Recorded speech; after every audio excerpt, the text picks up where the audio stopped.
everyone! Welcome to our podcast, Char. So, tapos na tayo sa ating podcast and sa PPST na podcast. And ito yung magiging lesson natin. I'm very happy kasi natapos tayo dun sa part na to and then susundan natin ng lesson. Maraming tayong insight na nakuha kay Miss Zia and I'm really sure that you understand our lesson today kasi it's very informative and of course you've been answering sa ating sa ating questions and you will now see na ang pagiging teacher, it's not just dito na lalo sa the teaching profession nakikita natin na hindi lang pala siya yung alam mo yung tinuturo mo, hindi lang pala siya yung aaralin mo yung lesson and then ide-demo mo. Meron pala siyang other things. Kailangan pala talaga na tinitignan natin yung sarili natin. Paano tinitignan yung sarili? So, kailangan pala na medyo naano tayo dito. Baba natin. Okay, wait lang. Kailangan pala na let's have a better background. Ayan.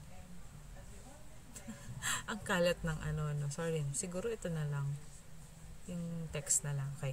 So kailangan pala natin na pa-improve yung ating sarili and we cannot be considered we're always, kayo siguro as of now nandun pa lang kayo sa beginning teachers na ang dami pang kailangan matutunan. We always thought that our teachers, especially nandun pa lang tayo as a student, wala namang ginagawa yung teacher namin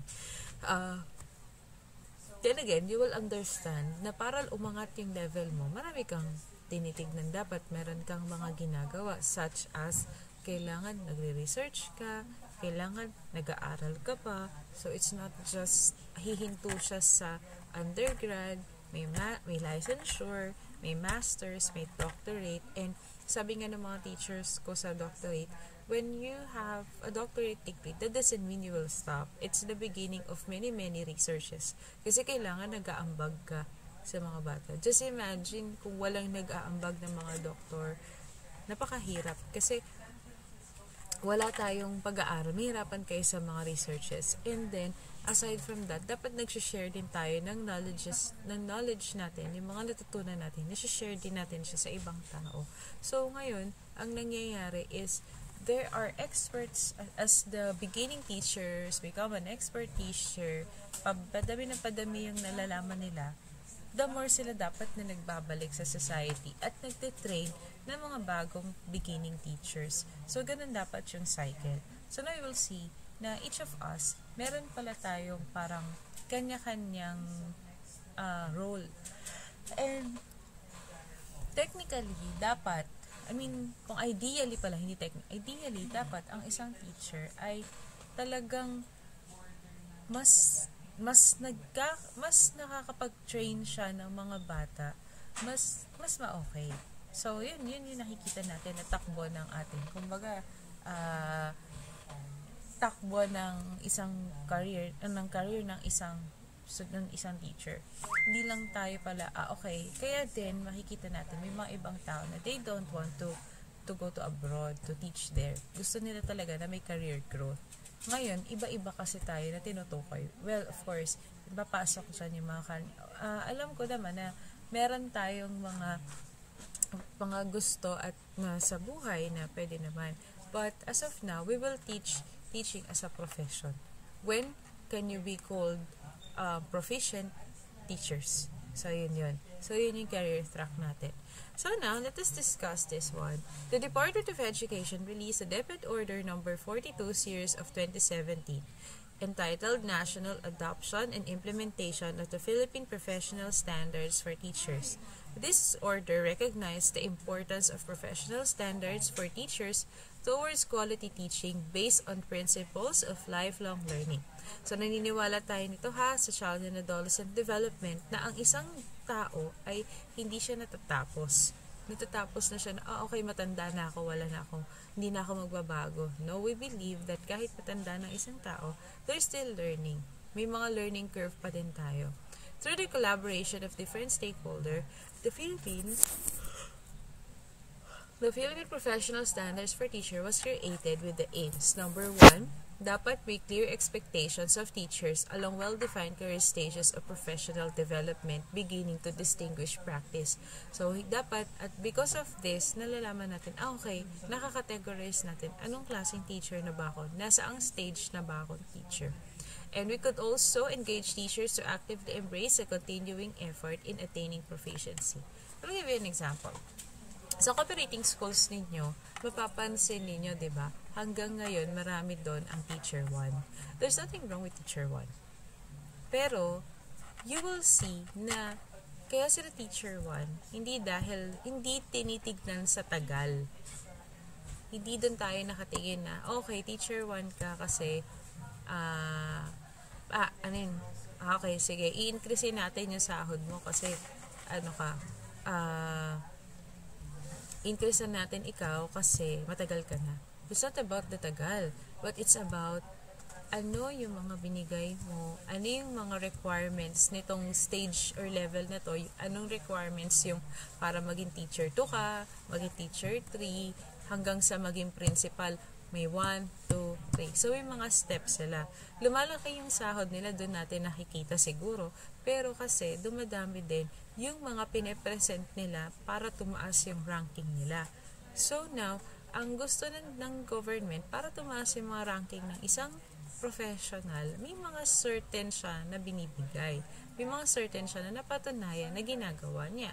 Such as, may extension, may research, nag-engage siya sa mga seminar, nag-facilitate siya ng seminar, nagsumama siya sa mga groups na kumbaga, ang ine-expect nila, dahil ganun kataas na yung level ng mga teachers natin, tumataas sila hindi based sa tagal, pero based dun sa dami ng pinapasok nila, yung mga bata, ang nangyayari is tumataas yung kalidad ng pagtuturo nila kasi dumadami yung alam nila and kaya nilang gawin. Hindi alam, medyo may downside siya kasi minsan may mga teachers na sobrang dami na i-accomplish, hindi sila nakakapagturo. Yun lang yung downside doon. But pag nagturo sila, it is expected na marami kang alam, marami kang ma-share, marami kang mai-inspire. And hindi ka na lang hihinto dito. Kasi nga, ang usapan natin, my dear students, hindi sa life choices ha, but the career stage, kung ano ang stages ng isang teacher. Okay? So, yun. Next, apply uniform measures to assess teacher performance, identify the needs, and provide support for professional development, and provide basis for building public confidence and support for the workforce. So, kailangan meron daw na mayroon tayo dapat na isang parang tools or instrument na makikita natin na nagagamitin natin na yung instrument na to, yung gagamitin natin siya sa lahat. Hindi lang okay ditong area lang na to. Pero ito, kinulate siya para ma-check, okay, ito, masasabi natin na ganito siya kapag ganito, ganyan. So, and whatsoever.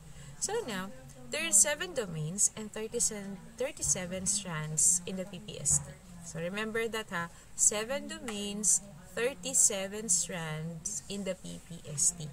Domain 1, Content, Knowledge, and Pedagogy. Of course, sa Domain 1 na to, meron tayong 7.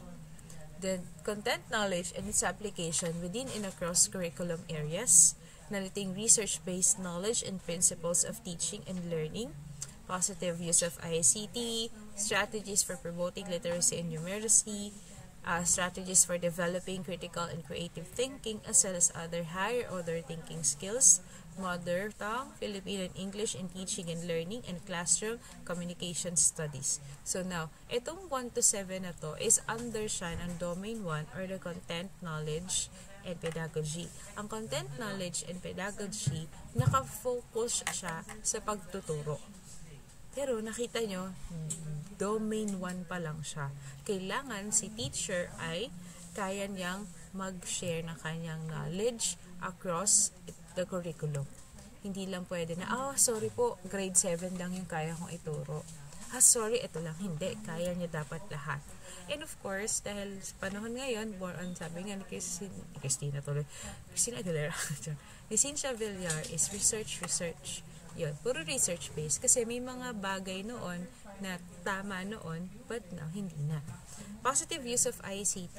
Ito, lalo nung nag-pandemic, napakadaming nadali ng positive use of ICT kasi nahirapan sila talagang mag-adjust. Kaya hindi tayo pwedeng sabihin natin na, naku, hindi ko kaya, matanda na ako. Ay, hindi ko kaya kasi kahit na bata pa ako, hindi ako mahilig sa technology. Hindi. Dapat we could embrace both. Yung made of our hands, yung instructional materials na yun, and also the ICT. Kasi yung mga grades, I remember before, meron isang faculty na ayaw niya talaga hindi siya dito sa Minnesota. Faculty siya sa ibang college na parang sabi niya, ayaw daw niya na, parang, ano ba yan, ba't may Excel? So, ang ginawa niya, gumawa siya ng, binanamana niya. So, di ba, alam natin, meron tayong tinatawag na student records. Yan yung ginagamit doon na sinusulat. So, ginawa niya, imbis na bumili nun, gumawa siya, guhit siya, tapos sa kanya kinompute. So, tama naman yun. Kaya lang kasi ngayon, ginagawa natin yun sa ICT para mas madali siyang compute by batch and may interpretation na siya, and besides, yun yung ina-upload natin sa system. Tsaka, mas malinaw siya and hindi siya prone sa error. Mas little yung prone niya sa errors. Next is literacy. Of course, numeracy tayo. And these things. Now, of course, kasama yan sa classroom communication strategies kasi kayo yung nagtuturo eh. Next is the domain and learning environment. Nandito lahat na may kinalaman sa fair and learning environment such as safety and security. Dapat nararamdaman ng estudyante na safe and secured siya. Fair learning environment, hindi lang lagi naisip. Kaya nga lagi sinasabi, comment lagi yan sa demo ng mga PT is you try to call other people as well. Kunwari may nagre-recite, eto, puro siya na lang. I remember, gaya ng isang estudyante, Christine yung pangalan niya. Lagi na lang, natandaan ko kasi lagi na lang yun ang tinatawag ng teacher. So, hindi dapat ganon. Kailangan may mga iba. Kasi minsan, mararamdaman ng bata, okay, siya lang yung lagi mong tinatawag, ma'am. Siya lang favorite mo. Paano naman kami? Okay, so hindi na siya feel safe. Kasi parang ang nai-imagine ng bata na meron kang pinapaboran. So, yun. Management of classroom structure and activities, support for learning participation, promotion of purposive learning, and management of the learning behavior. So, dun sa domain 1, alam mo na kung paano mo gagamitin yung mga material sa pagtuturo. Alam mo yung content mo, at saka alam mo kung paano siya ituturo. Pero sa domain 2, lahat na may kinalaman sa learning environment. Hindi lang na dapat safe and secured siya, pero yung nararamdaman din ng bata every time na nandun ka. We could also say that the domain 2 has domain 1 and domain 2, malaking factor yan sa isang, kaya ka nagiging favorite ng isang estudyante. Sa mga domain 1, nandun yung mga kakaibang pedagogy, activities na pwede mong gawin, pwede ka may pag-games, pwede kang may kung anik-anik. Tapos yung domain 2 naman, na parang, okay, marami kong arte dito, marami kong pedagogy, marami kong strategies na baon, pero ang tatawagin ko lang ay 2 piraso. Parang ganun, di ba? So, hindi. So, nandun yun. Kaya, yung mga favorite teacher, mataas dito. Pero, may other domains pa tayo na discuss, such as this one, Domain 3, the diversity of learners. Ito lang yung hindi ko gusto sa English. Hindi sa English major, pero dun sa course natin. Kasi, nakita ko yung BPED, meron silang special education. Hindi ko sure yung signs, so I cannot drop their names. I cannot drop the subject kasi ang nakita ko lang is English. At saka BPED na dinig ko. Sabi ko, ba't ganun? Pagdating sa field, apakadaming may mga kailangan. Such as, learners' gender needs. Dati may gender studies, strengths, interests, and experience. So, kasama yan sa tinitignan natin. Learners in linguistic, cultural, and socio-economic and religious backgrounds. And ito, yung number 3. Wala tayo nito, yung learners with disabilities, giftedness, and talents. Wala kasi ang BSID English ng about dyan. Kunwari, may disabilities siya, paano natin tutulungan? Wala yata kami. Or, tinigdan ko parang wala. So, nakakasad kasi dapat meron. Dapat lahat, may magkaroon tayo ng, hindi dahil gusto ko mahirapan kayo na marami kayong re-reviewin. Kaya lang kasi, kailangan makita natin, okay, paano kaya natin i-handle yung bata sa future? Kasi nakita ko sa field, yung mga laging sinasabi na, ang kulit-kulit mo naman, nakakapikon ka na. Ayan, mga estudyante. May iba pala doon na special, na hindi natin na-detect, or maybe alam ng magulang, hindi sinasabi, or any reason about that. Learners, linguistic and cultural, socio-economic, religious backgrounds is very accurate. Kasi pwede naman na, okay, tanggap natin, wow, isa siyang ita. Nakakatuwa naman kasi meron tayong ganun. Kaya lang, baka iba yung practice nila sa practice sa ibang bata. Hindi lang siya binubuli dahil maitim siya at kulot. Pero binubuli siya kasi may mga gawa siya na hindi siya normal sa iba. Na pwede tayo, hindi natin binubuli, pero yung mga bata, binubuli siya pag nakatalikod tayo. Na whereas, kailangan natin sineselebrate yung mga ganong bagay. So, paano natin siya i-handle? And also, learners in difficult circumstances. Eto. Nung FS ako, sa isang school na pinag-FSan ko, parang sabi nila, may imagine na, ito yung classroom. So, nahati siya sa, basta arrangement. Meron siyang part na, pero malayo yung mga chairs sa kanya. Nag-iisa lang siyang estudyante. Tapos nakatingin siya sa window. Tapos yung mga bata, iwas sa kanya. Malayo yung mga pagitan ng upuan. Tapos sabi ko, bakit nag-iisa lang siya? Naku ma'am, nakita niya nagpakamatay yung tatay niya nakasabit. So, traumatizing. So, ngayon, as a teacher, paano ba siya gagawin? Paano mo siya gagawin? Paano mo siya tutulungan? So, yun yung mga difficult circumstances natin. Actually, yan yung mga nakakapagod. Pero, worth it siya. Kahit na you just save a student, pero you save a student. Okay? Learners from indigenous groups, ayan. Yung mga gifted, kagaya ni Sheldon Lee Cooper, ayan. So, one of the important kasi si Sheldon, diba, sobrang gifted niya. And how he was treated is kind of different doon sa kanyang high school. Kasi, na-annoying talaga kasi very know-it-all. So, paano ba gagawin natin doon? Dahil nauungusan tayo ng bata, i-etsiperahin na lang natin na, sige, ikaw na magaling. O de, wow. Okay ba yun? Siyempre hindi. So, they're gonna move. Okay, nakakapikon sila kasi mas magaling pa sa'yo. But isn't it also great? Because mas magaling sila sa'yo, definitely, they excel in something that you could be useful. And pwede nating sindihan na, okay, so magaling to dito, kaya ganito ang gagawin natin. So, dapat diba, ganun yung maging natin. Hindi natin dapat shutdown yung mga ideas nila. Next, ito pinakayok sa lahat, the domain 4, curriculum planning. Although nakakatuwa, pag nandito ka sa domain 4, parang, galing ko na, curriculum. Pero ay pinakaayoko yung curriculum. Yung pag-align ng mga courses, yung pag-align ng mga objectives and whatsoever. Ayan, sa domain 4 tayo. We have 5. One is planning and management of teaching and learning process, learning outcomes aligned with learning competencies, relevance and responsiveness of learning programs, professional collaboration to enrich teaching practice, and teaching and learning resources, including ICT. So, itong 5 na to, ito yung pinaka-ayoko kasi ito yung nakakatamad na portion na pagtuturo dahil nag-a-align ka ng curriculum. So, sa curriculum planning, ang makikita natin dito, ang example nito is, for example, magmi-meeting kayo, and then, i-check mo if yung binigay ba ni DepEd na competency ay dapat align lahat.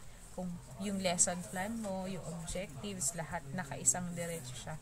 Kaya ko siya ayaw. Kasi, ang technical niya siya masyado. But, this one is also important talaga kasi kailangan kung ano yung gusto na competency ng DepEd para sa mga bata. Hindi siya iba yung sayo. Gusto mo lang, okay na to, ito yung sa akin. Hindi ganun. Dapat pare-pareho sila. Unang-una, iisa lang sila ng exam na gagawin. Iisa lang yung kailangan nila as a college. So, for a moment, mawawala na yung charge ng laptop ko. Wait a while. Kailangan ko po magpa-octopus.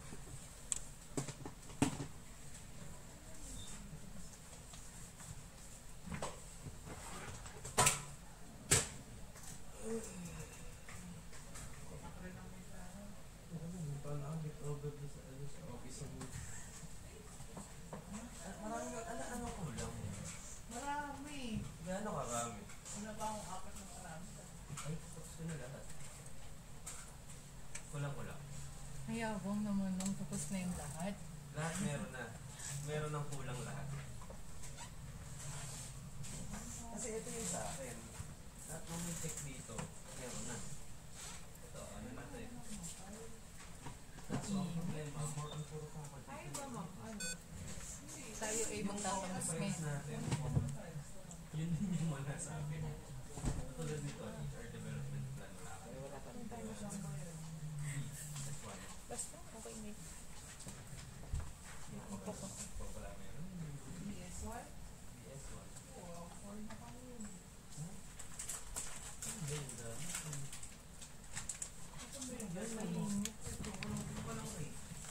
Dalawa yung pangalan. Ano? Kanina kasi malamig. Di ba malamig ka rin? Oo, wala. Kanina lang. Okay na mag long sleeves. Kailangan dala din ako sa pangkas. Hindi mag-away. Kalabugan ko na yun. Alright, so going back. Ayan, pasensya na. Okay na aking laptop. Ito. So, tinitignan mo siya. So, nakikita natin to sa principal, sa, di ba, every time na gumagawa tayo na objective sa lesson plan.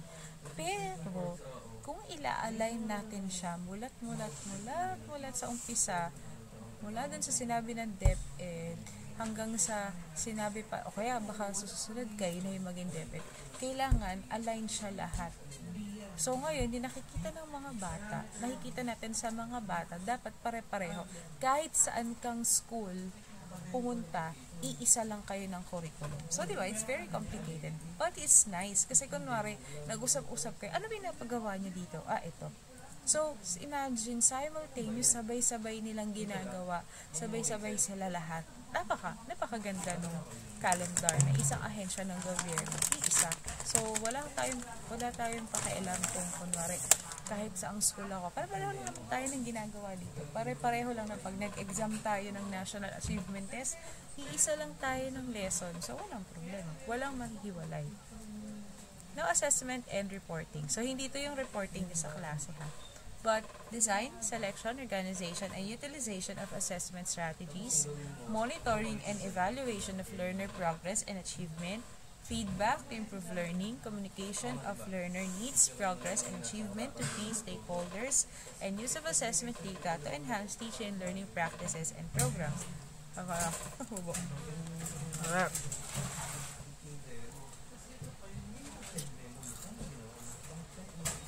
Okay. As of now, alam ko isa sa pinaka-importante sa inyo would be the grades. Napaka-importante niyan. Kasi yung grades, very crucial siya na itong mga grades ninyo, it can be, una-una, pag naging college, report man siya. Let's say, report card siya. Yung report card na meron kayo ay nagsasabi kung, okay, bakit ka 75? Anong ginawa ko? So, the proper assessment sa mga lessons, hindi lang dahil cute, hindi lang dahil maganda, will really assess if ever, okay ba itong estudyante? Pangalawa, dun sa assessment na yun, pag in-assess mo sila, ito yung nagiging problema ng mga teacher. In-assess mo yung bata, nagpa-quiz ka, nakita mo bumagsak lahat, galit ka. Lahat bumagsak, pati yung pinakamatalino bumagsak. You need to check. You need to reflect. Bakit sila bagsak? There's something wrong. Sometimes also, may mga, ito rin yung assessment ng mga bata. Ginagamit din yan sa pag-assess ng teacher. For instance, sabi lahat ng bata sa'yo, pero sa akin bagsak. Bakit? Ganun. Check natin. Pwede na si teacher na nagpasa ay pag tinignan mo yung mga bata, pasado talaga. As in, nagawa niya ng paraan para yung mga gaps, yung mga hirap, pumasa sila. Nagawa niya na para hindi niya ninenok, pero tinuruan niya talaga. Pwede naman na tinatamad kasi siya, kaya pinasa na lang niya lahat. Kasi alam ko may mga nagreklamo minsan na bakit po yung mga hindi naman pumasok sa klase. Kasi taas po ng mga regular na pumapasok sa klase. May mga ganon. So, make sure na hindi natin magiging problema yun as a teacher. So, napaka-importante niya. And sa private school, talagang nanunugod ang parent kapag mababa yung grades ng mga bata. Especially, pag alam nila, nasa bahay ay maayos yung bata. For example, in 89 mo yung bata. Pero siya yung top 1 sa school. And regularly, 90 plus lahat ng grade niya. 91, 92, 93, 94, 95. So, usually hanggang 95, kinokontrol natin yan para pataas yung grades. Sa private school kasi ganun, kukontrolin mo muna na hindi mo lahat ibibigay ng isang bagsak. May mga ibang ganun kasi para daw may growth, makikita ng bata na hindi yung, magaling na ako, first grading pa lang. Hindi. So, pataas siya. Kinokontrol siya dapat. So, ngayon, going back dun sa atin. Wait lang.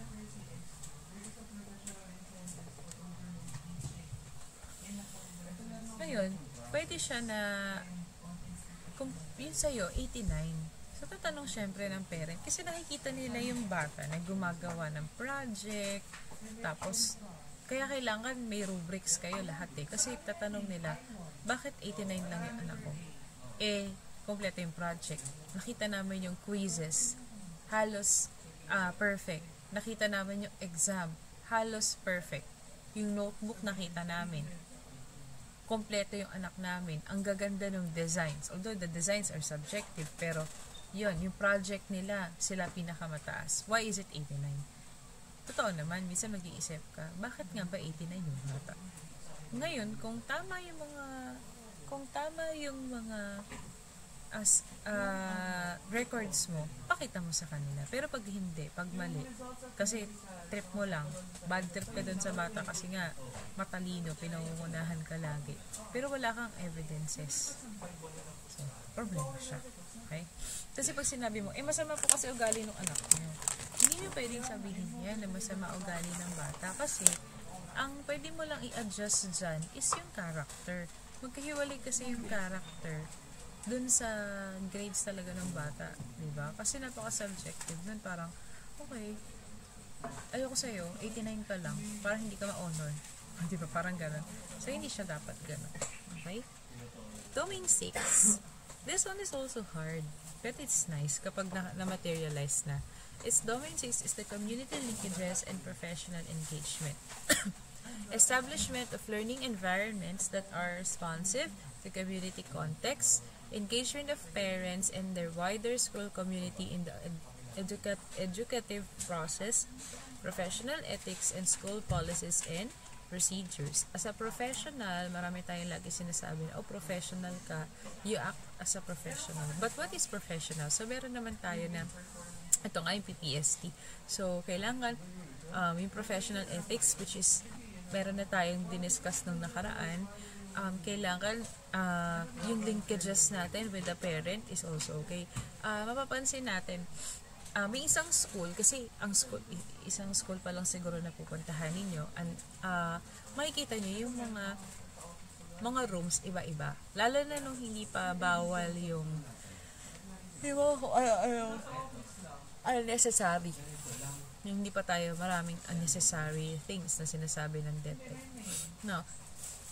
Itong si teacher, kailangan ma-PR siya, lalo kung advisor ka. Para gumanda yung room mo at ayaw mo maglabas ng pera, kailangan mo itap yung parents for donation. Ayan, kasama yun. And sometimes, kasama din sa tinitignan yung linkages natin. So, dapat marami tayong link. Kaya actually, ngayon pa lang, sinisimulan ko na kayo na pinagsasama-sama ko na yung magkakaibang major, pinapa-project. Kasi gusto ko, ngayon pa lang, may mga link na kayo para pag may mga kinailangan kayo, madali na sa inyong lumapit. Tapos, makapag hindi lang kayo gagraduate, ang kakilala nyo lang ay mga English major, kung English major kayo, tapos makakaklase mo lang. Kailangan, first year to fourth year, kilala nyo. Kaya nga doon tayo sa 15, pagsasama-samahin ko lahat ng first year to fourth year. Kasi, kasama din yung BPED tsaka science. Hindi naman siguro kayo ma-out of place kasi katabi nyo naman sa upuan yung mga ka-member ninyo. So, sa first part, kasama kayo. Sa half day tayo dyan. So, sa podcast. Alright, so sama-sama lahat ng Science, English, at Filipino. Wala pala akong Filipino. So, yan, sama-sama sila. At magkaka-connect kayo dapat sabay-sabay. Alright. So, and of course, our for personal growth and professional development. So, philosophy natin sa teaching, dignity of teaching as a profession, professional links with colleagues, yan, kailangan maayos. Pag minsan mahirap siya. And professional reflection, learning to improve practice and professional development goals. So, kasama siya dapat sa personal growth sa Domain 7. Now, dito muna tayo sa beginning teachers. So, stage 1 muna tayo. Pero para discuss natin siya, mas madali siya kapag ginamit natin yung table. Medyo madami lang. Alright. Okay. So, ito ang dapat. Ayan. So, domain. Different domains na tayo. Alam ko, ito yung research ninyo.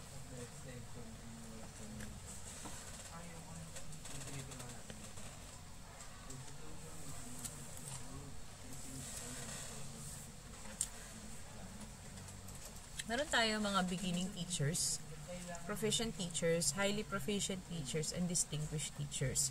So, pag iba-ibahin muna natin, ano ba yung katangian ng bawat isa? Let's begin with beginning teachers. Balik tayo dito. Okay. Pag sinabing beginning teachers, ikaw ay nakapag-gain ka ng qualifications recognized for entry. Entry ha, tandaan yan. Entry into the teaching profession, a strong understanding of the subject areas in which they are trained in terms of content, knowledge, and pedagogy. So, ibig sabihin, dapat nakagraduate ka na at may idea ka na dun sa major mo, kaya nga nag-aaral ka ng major subjects. Possess requisite knowledge, skills, and value to support the teaching and learning process. And ito pala, pedagogy, kaya meron ka ding mga professional, educational subjects, manage learning programs, and have strategies that promote learning based on learning needs and their students, and seek advice from professional colleagues to consolidate their teaching practice. So, ibig sabihin, as a beginning teacher, you are, of course, prone to error. Pero dapat, yung last number na yan, huwag kayo medyo, minsan may mga teachers kasi, na mayabang. Usually, lahat ng mga bagong teachers mayabang. Paano ko nalaman yan? Kasi mayabang ako ng bagong teacher. Okay. Mayabang kasi. Parang sabi ko, galing ko ng PT. Sabi ng estudyante ko, mas magaling pa daw ako sa teacher. Well, mayabang. Mayabang talaga ako. Kahit sino naman. Kasi parang, imagine mo, nakatapos na ako. Nakita ko sa depet, ganun-ganun lang, kayang-kaya ko yun. Diba? Normal yun. Ibinigay na sa akin yung subject as a teacher. Sabi, tinanong pa ako, anong tuturuan mo? Any level po. Diba? Ay, hindi ka takot sa grade 9 at grade 10. Kahit grade 9 ay grade 10. Okay lang po sa akin. Mas gusto ko nga po yun. Ayoko po ng mga grade 7 at grade 8 kasi baby pa. Diba? Ang yaman. Ayoko po talaga. Pero hindi ko ganun sinabi, syempre. Tapos tinanong, kaya mo ba mag-handle ng paper? Sure, wala pong problema, ma'am. Ako pong bahala sa paper. Kaya mo bang mag-advisor? Opo, ma'am, wala akong problema, advisor. Gusto ko nga po mag-advisor para po may mga anak-anak ako. Inayos ko yun. First day, may mga rooms, ayusin mo yung rooms, excited, bibili ko. Kahit wala akong pera, bibili ko nito. Gusto ko kulay pink, gusto ko ganito, ganyan. Okay, ganda. Mga teacher ko dito nagtitipid, dapat maganda. Kung gagawin mo pala siya every year at wala ka laging pera, mabigat. Hindi pala siya kadali. Kasunod, sabi ko, aaralin ko na po yung mga lessons ko. Di ba? Aaralin na agad yung mga lessons. Tapos, PowerPoint ko, ang ganda ng PowerPoint. Inedit ko, talagang makulay. Wala pang Canva nun.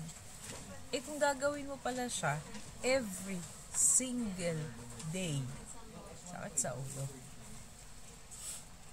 Beginning teachers, dun marirealize na hindi pala lahat ng nasa isip mo okay. Mahirap pala siya i-sustain. Nakakapagod pala siya. And kaya pala gano'n ang mga teachers nyo na chill-chill na lang. Kasi nga, napagod sila. Parang umarangkada ka ng first years. Parang, teka lang. Hinto. Ano pwede kong gawin? Yun, beginning teachers yan. Kaya you need to seek advice from experienced colleagues. Huwag kayo mahiya. Pero huwag naman super tanong. Alam mo yung parang may matanong lang. Mahirap naman yung tanong na tanong ka lang tanong. Nakaka-visit ka na kasi tanong ka ng tanong. Parang hindi naman dapat tanongin yung gantong bagay pero tinatanong mo pa. Di ba? Ang sarap ng batok ng ganon. Next is career stage is proficient. So now, kanina, bagong teacher ka. Ngayon, proficient ka na. Pag sinabing proficient, they are professionally independent in application of skills vital to the teaching and learning process. Kaya na nilang mag-plan, mag-implement, and manage ng learning programs. So, they are actively engaged in collaborative learning with professional community and other stakeholders for mutual growth and advancement. Reflective practitioners who continually consolidate their knowledge, skills, and practice of career stage 1 teachers. So, dito, medyo meron ka ng mga groups, nagsistart ka na. Pwedeng after mo na makapasa ng licensure examination, syempre yun yung focus mo, makapasa ng licensure. So, yung next step would be, dapat nag-ano ka na. Punta ka na doon at ikaw ay nagsistart ka siguro ng masters. Ayan. May mga groups ka na sinasabihan, may mga seminars ka na ina-attendan as professional, nagre-renew ka na ng license, so proficient ka na. Now, in the highly proficient teachers, ito, number 3 ka na. Consistent display high level of performance in their teaching practice, manifest an in-depth and sophisticated understanding of teaching and learning process. So, nakita mo na hindi lang siya pala magtuturo ka ng subject matter, pero may mga other areas ka. Actually, research yan eh. Have high education focus, situation cognition, and more adept to problem solving, opportunities, and gain from experience. Kasi marami ka nang napagsabay-sabay mo na lahat. Nagsistart ka na, work collaboratively with colleagues, and provide them support and mentoring. So ngayon, pinagtuturo ka na sa colleagues mo, medyo nagkakaposisyon ka na siguro ng na hindi sobrang bigat, pero nagkakaroon. And of course, continuously to develop professional knowledge pa din. Pero nakakapag-share ka na ng experience mo. And number 4, the last stage is the distinguished teacher. Is embody highest standard of teaching grounded for global and best practices. So, alam mo na yung mga tamang practice lahat. Siguro mga teacher, ka na dito? Pwede na siguro teacher 3 ka na. Teacher 3. Pero actually, teacher, mas maganda kung na sa master teacher na, ayan, distinguished ka na yan. Mga master teacher and above. So, they're recognized as leaders in education. So, di ba, head nyo? Ayun, siguro nga, yung teacher, yung master teacher, yun yung nagsastart ka na para ka ng distinguished teachers. Kasi, para minamanage ka na. Hindi na lang siya basta-basta. And, you are a leader na rin. Kasi konti lang yung master teacher, ang dami mong hinahandle. So, yun. So, now, as you can see, this one, ito yung ginamit nila sa career path. So, number 1, we start with the recruitment and hiring process. Paano ka makakapag recruitment, diba? So, kailangan meron ka munang diploma, meron ka din na diploma in PRC. Beginning teachers ay teacher induction program 1 and 2, stage 2. So, paano siya pabigat ng pabigat? Hindi siya napuputol. Continuation siya talaga. Yun. So, next is, okay. So, different domains natin. So, dito, hindi ko na kayo ituturo ng dire-diretso. But, as you can see, dun pa lang sa standard, dito sa beginning teachers, you're demonstrate. Parang more on siya, more on nagagawa mo siya, pero hindi pa, kailangan mo pa ng support. Sa proficient, you can do it on your own. Highly proficient teachers, you are starting to lead. And distinguished teachers, na ikaw na talaga yung talagang head ka na talaga, principal ka na, tapos talagang ano ka na, parang madami ka na talagang napatunayan. So, yun lang naman yung different career stages ng isang teacher. So, yan. So, yun lang yun. Medyo mahaba. So, paulit-ulit lang. So, more on, mas pataas ng pataas na.